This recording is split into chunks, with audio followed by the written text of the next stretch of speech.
Good evening. I'm Shubhendu Ghosh. Welcome to Tracking COVID-19. We are here again with all the major national, international developments about the virus outbreak and the response to it. The briefing by Health Ministry had a positive update. The recovery percentage in India has improved. Over 23% of the COVID-infected patients have in fact recovered back to health in the country. We will take a closer look at how the different states in the country are faring with the virus outbreak. All that and more. Let's begin with the headlines. Health Ministry says plasma therapy is still under study and is not approved by ICMR, and plasma therapy without prior approval from ICMR will be considered illegal.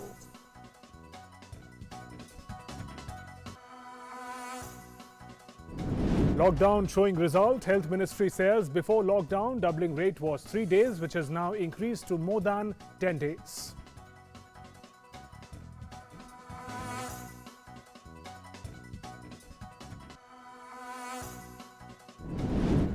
Union Minister of Health Dr. Harshvardhan says no fresh COVID case reported in 80 districts since last 7 days. Minister also reviews the status of COVID surveillance in Delhi through video conferencing.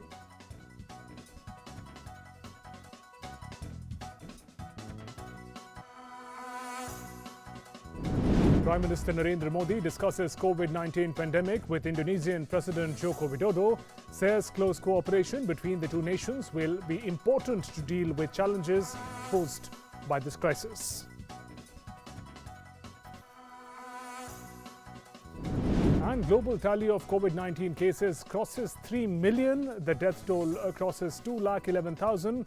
United States leads the toll with over 56,000 casualties. Now, Union Health Minister Dr. Harshvardhan addressed a video conference today. He briefed about the current situation of COVID-19 in the country. He said no fresh case has been reported in 80 districts since last 7 days. 17 districts have not reported any case for the last 28 days. 80 districts in India have not reported a fresh case since the last 7 days. 47 districts have not reported a case for the last 14 days. 39 districts have not reported a case for the last 21 days. And 17 districts have not reported a case for the last 28 days. And interacting with Autonomous Institute of Department of Biotechnology through video conferencing, he mentioned about a decline in doubling rate. The minister said for the last 14 days, our doubling rate has been 8.7 days, while for the last 7 days, it is in fact more than 10 days, it's 10.2 days. In the last 3 days, it increased further to 10.9 days, roughly. So there is a doubling rate, which is a very significant and powerful indicator of how the things are happening. So pre-lockdown, our doubling rate of cases was around 3 days. But when I talk to you today, for the last 14 days, our doubling rate had been 8.7, and for the last 7 days, it had been 10.2.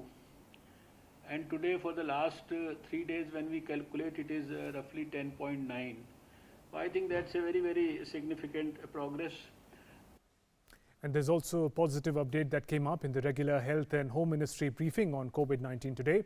India's recovery rate has climbed further to 23.3%, with 684 patients recovering just in the last 24 hours.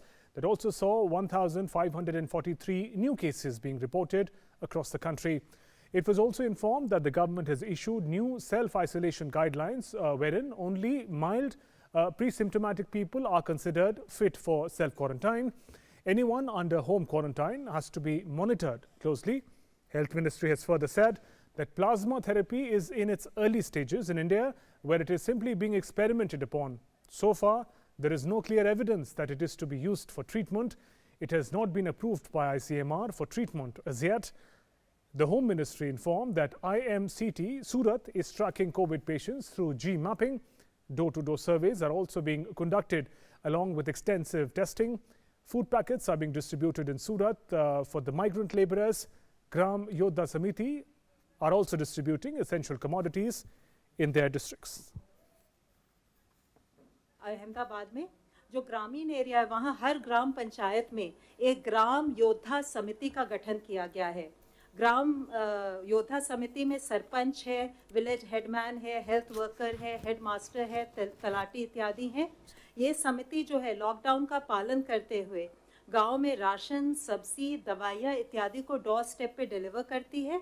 इसके अलावा वो आवाजाही पे और lockdown के नियमों के पालन पर भी नज़र रखती है। INCT का सुझाव है कि इस इनिशिएटिव को बाकी राज्यों द्वारा भी अपनाया जा सकता है। And let's now, on a map of our country on India, let's see how various states and union territories are affected by coronavirus. We'll look at the data one by one across the country and across the state. Now, let's begin with Maharashtra. Over 8,500 cases. In Gujarat, over 3,500 cases have been reported. In Delhi, over 3,100 cases have been reported. We talk about Madhya Pradesh, 2,368 confirmed cases. Rajasthan, the number has gone above 2,200. Uttar Pradesh, if we talk about, it's 2,043 confirmed cases. Tamil Nadu, 1,937, just close to 2,000 in Tamil Nadu. Andhra Pradesh, over 1,200 cases, 1,259 is the exact number of cases. Telangana has also cased the 1,000 mark, 1,004 cases have been reported. West Bengal, 697 confirmed cases have been reported. Jammu and Kashmir, 546 cases have been reported. We're looking at different states. Karnataka has 520 confirmed cases of coronavirus. Kerala stands at 482. We're looking at different states. Let's go to Bihar, 346 cases. You can also look at the other data that is being flashed.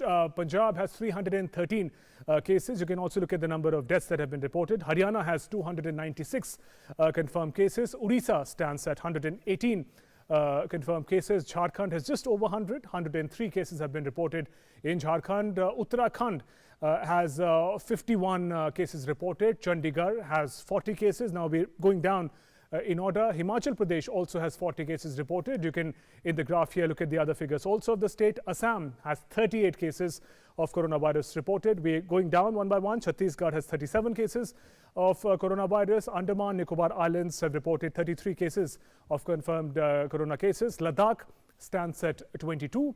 Meghalaya has 12 cases confirmed, but most of them have recovered. Puducherry has 8 cases of COVID-19 reported. Goa, again, positive development, 7 cases reported, but all of them have been cured. Manipur, 2 cases were reported, all of them have been cured. Tripura, 2 cases reporting, all of them have been cured. Northeast presenting a good sign. Mizoram also, one person there was confirmed and still an active case. Arunachal, one confirmed case was reported, but there's no active case. They have been cured totally. Now we look at the different states that we just spoke about. 5 states of the country.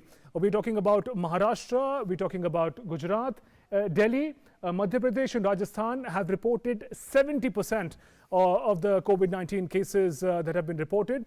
And these are also cities and urban areas where these cases are concentrated.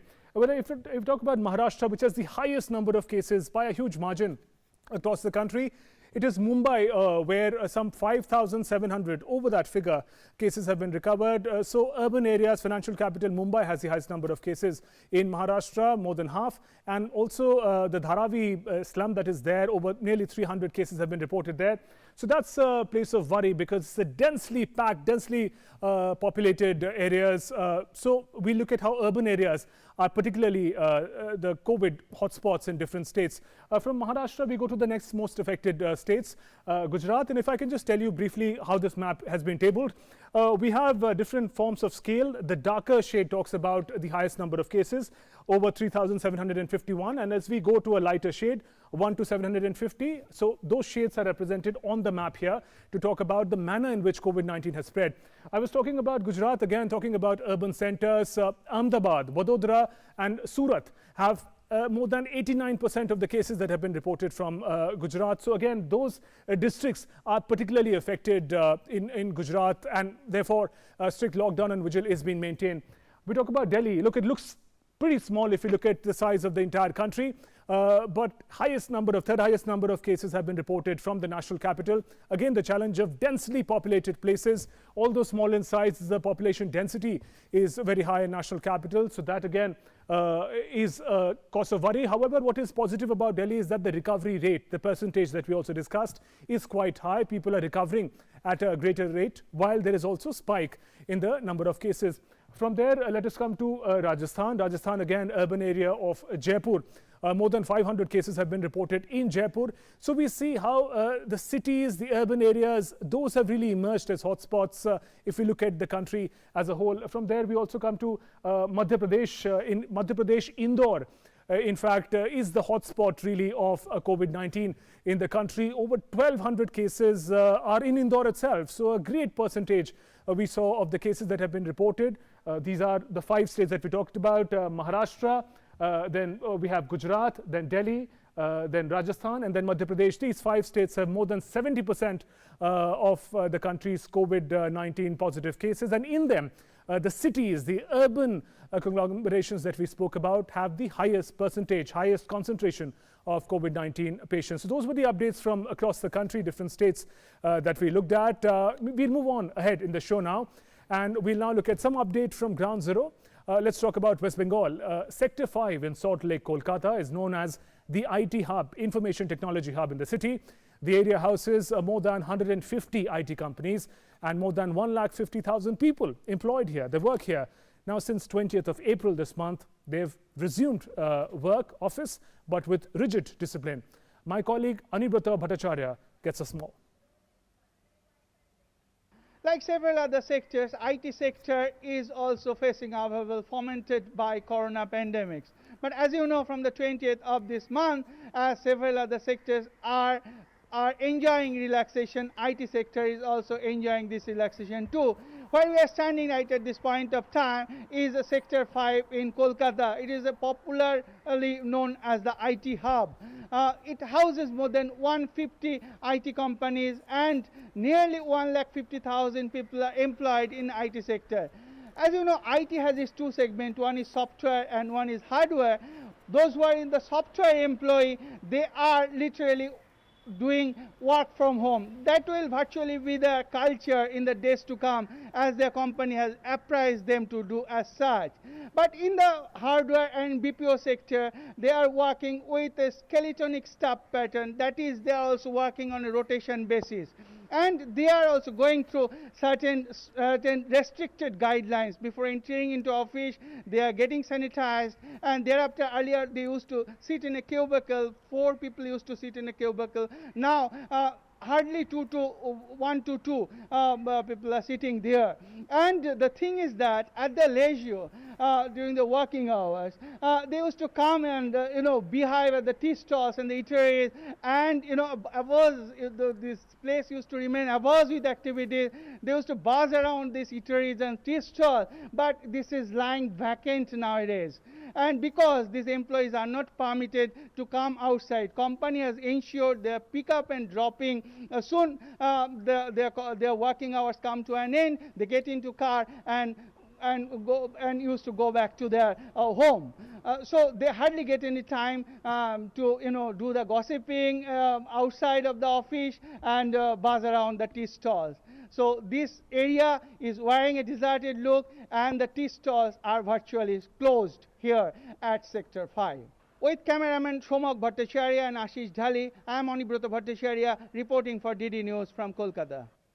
And with a new case detected today, the total number of positive cases have reached 36 in Assam. However, the overall situation in the state is showing signs of fast improvement. Our correspondent Kamal Bora has more. Amidst improvement in the COVID-19 scenario in the state of Assam, 1 new case has been detected today, and with that only total number of positive cases have reached to 36. If we talk about active cases right now, the number will be 8 with the new one detected today. Out of total 36 cases, 27% have already got cured and 1% has died so far. If we talk about other development, yesterday cabinet meeting was held where few important decisions were taken, and as part of this decision, right now journalists, media persons have also been brought under the insurance scheme of 50 lakhs, and which is going to really encourage the media persons to work in this trying time. And the stand-alone shops in the rural areas, those have been allowed to be operated during this lockdown period. But in case of urban areas, decision is yet to be taken. If we talk about other efforts of the state government is really working hard to get relief to the people who are stranded in various places. They have been allowed to move towards home, and they have been allowed the interested movement, and the duration of this interested movement have been increased from 3 days to 8 days right now, and state government is availing some free transportation facilities for those people, and right now stranded people can avail this service till 2nd of May. And with all these efforts, state government is really trying hard to make the state a safer zone and a happy place at this trying time. With camera person Gautam Talukdar, Kamal Bora reporting from Guwahati. Time now to crack some whip on misinformation and fake news. In a latest disclosure by the government, fake news has been busted over deductions in allowances of employees working under central government. Reports speculating over deduction has been termed as misleading. Press Information Bureau clarified that there is no proposal for any deduction in allowances of central government employees. Moving on, there's also a myth circulating on social media that hand dryers are effective in killing novel coronavirus. Please note that hand dryers cannot kill the virus. In fact, prolonged use can hurt you. PIB's fact-check team investigated it and revealed its reality. It says hand dryers are not effective in killing the new coronavirus. To protect yourself against the coronavirus, you have to follow the guideline. You should wash your hands frequently with soap and water. Use an alcohol-based sanitizer as an alternative. Once you clean your hands, you can use a hand dryer or paper towel to dry them. That's fine. Let's now look at the international developments. First up is the graphical representation of COVID-19 outbreak in different countries. Remember, a steep curve is when there is sharp rise in the number of cases. Take a look.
Let's get some more updates. Italy has announced to ease Europe's longest-running lockdown to contain coronavirus pandemic. Prime Minister Giuseppe Conte said some restrictions will be eased from May 4th, including the reopening of parks, factories, building sites. Our correspondent Lucy Howe has more.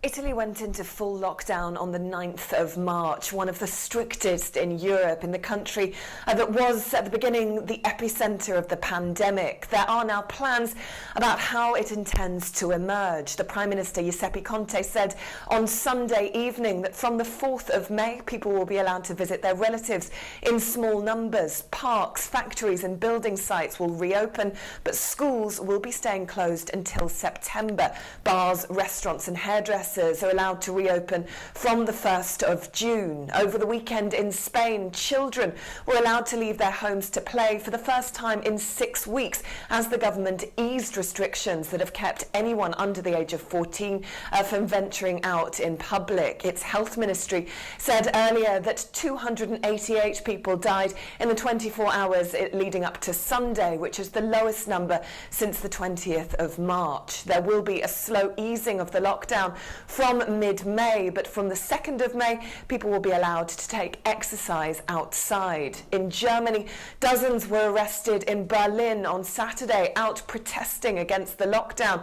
Around 1,000 people turned out, calling for what they called an end to the state of emergency, but there was a tough response from German police. Lucy Hoff, Dordashen News, Brussels.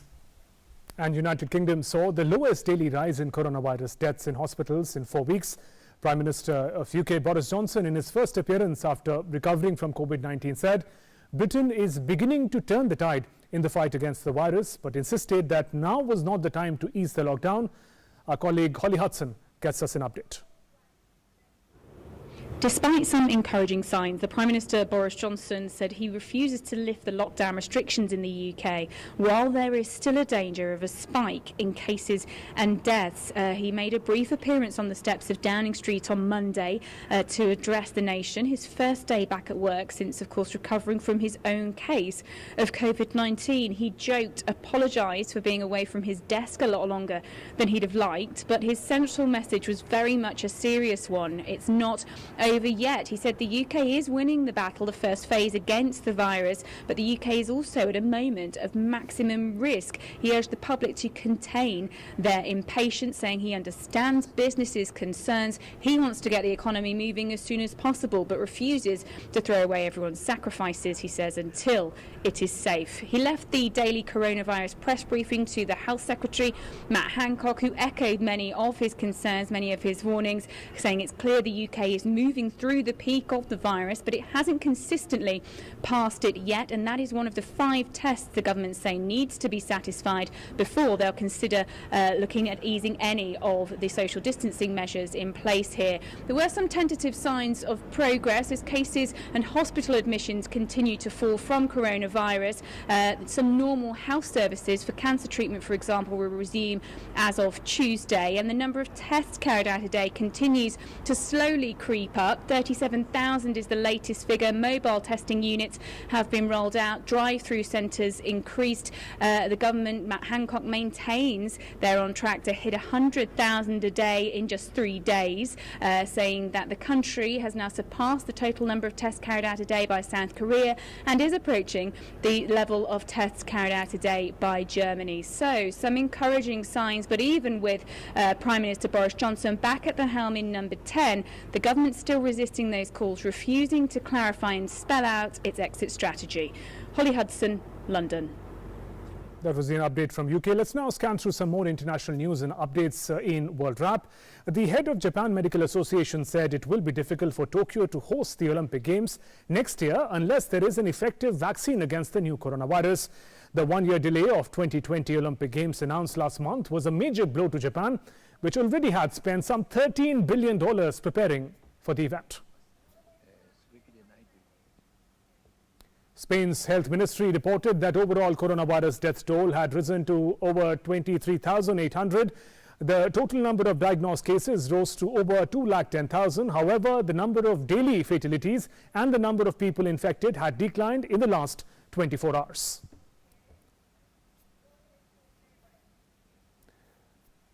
Nigeria will begin a phased and gradual easing of more than 4 weeks of lockdown in the national capital and the largest city on May 4th. Lagos and Ogun states and the Federal Capital Territory of Abuja entered lockdowns to tame the spread of the new coronavirus on March 30th.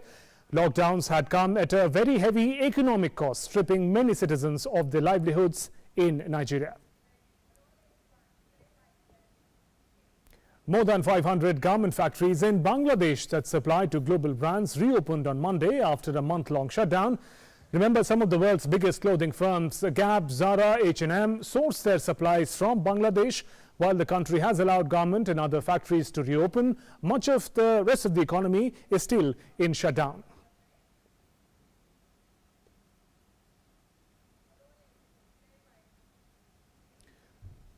French lawmakers are slated to debate the implementation of a mobile application that would help in tracking person-to-person contact with regard to the spread of new coronavirus that has evoked mixed reactions in the country. Some lawmakers across France's political divide have said the software raises serious issues about state surveillance and privacy. Hong Kong leader Carrie Lam said most civil servants will gradually return to work from May 4th. The global financial hub reported no new coronavirus infection for a second day on Monday, bringing some relief to a city whose economy had been earlier battered by the disease that came on the heels of the crippling anti-government protest. Bolivia is taking the first steps at loosening its strict quarantine over the coronavirus by allowing restaurants to open for at-home deliveries and pickup. Bolivia has taken aggressive measures to slow the spread of highly contagious disease, including a nationwide quarantine and closing the country's borders. Meanwhile, WHO Chief Tedros Adhanom Ghebreyesus has warned that COVID-19 is far from over. He said as lockdowns in Europe ease with declining number of new cases, we continue to urge countries to find, isolate, test and treat all cases and trace every contact to ensure that these declining trends continue. WHO is still concerned about the increasing trends in Africa, Eastern Europe, Latin America and some Asian countries. And demonstrators took to the streets of Tripoli in Lebanon on Monday to protest against the ongoing economic crisis in the country. Video posted on social media website showed several soldiers in the streets during the protest as shots were heard in the background. Reports say a protester was also shot and killed during the unrest. And that brings us to the close of this edition of Tracking COVID-19. Take good care of yourself. Namaskar.